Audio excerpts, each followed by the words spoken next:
8200. Brand new. Ito yung receiver natin. 8200 nakalagay. May serial number na siya. Ito naman yung transmitter natin. So TX10, mas mahaba yung buhay. Ito yung ground wire natin.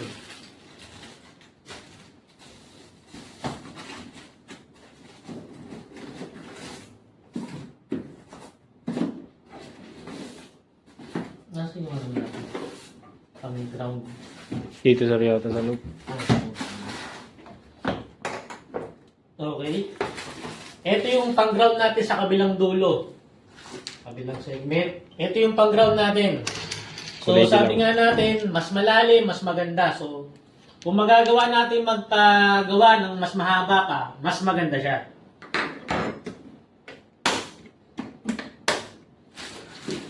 So, i-connect natin to rito sa ating receiver.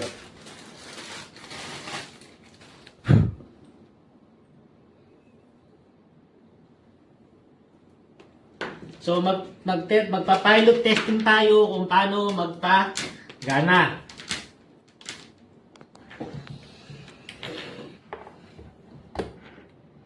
So dapat lagi niyong sasabihin na dapat maayos na pagkakasaksak kasi kanina sinubukan namin medyo hindi maganda yung pagkakapasok, nag-e-error din siya.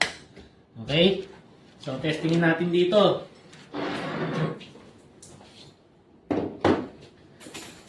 Ito yung magiging serve as microduct natin. Complete circuit, supply, and ground. Tama ba?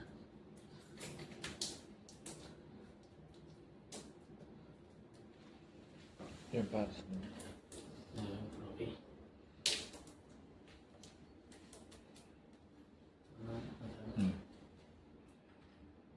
So, ang ground natin is yung black, supply is yung red.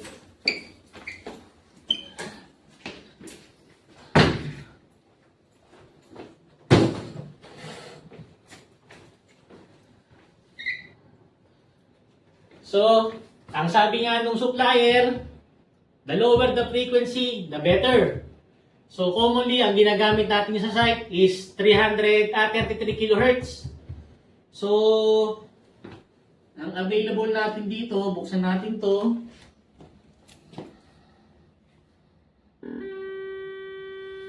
So kung makikita nyo, nilagay natin siya sa 33 kHz. Ibaba natin siya.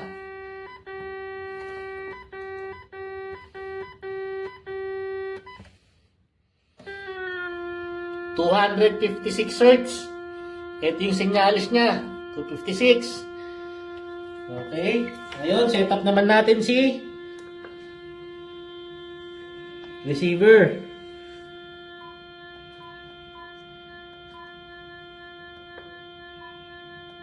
So kailangan sir, 256 din dito. Oo. 220, 256. So makikita nyo, 256. Tapos meron tayong tinuro yung supplier natin ng tatlong mode. Ito yung mode na tinatawag.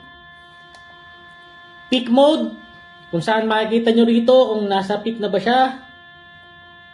Peak and null mode, combination. Meron dito, saka yung distance dito, yung dalawa. And yung null mode, kumbaga dito lang. Okay? So, testing natin. Mag-duct tracing tayo ngayon. Ito yung sabihin natin, microduct natin. Okay?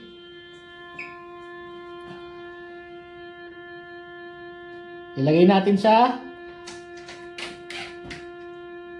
peak and null mode. So kung makikita nyo, naglalabas siya ng ampere. 37, 38. Naglalabas siya ng distance o ng depth, 0.07 meters. Ito yung tinatawag nating current direction. Pag current direction, ibig sabihin, yung current papunta doon sa dulo. Diretso lang.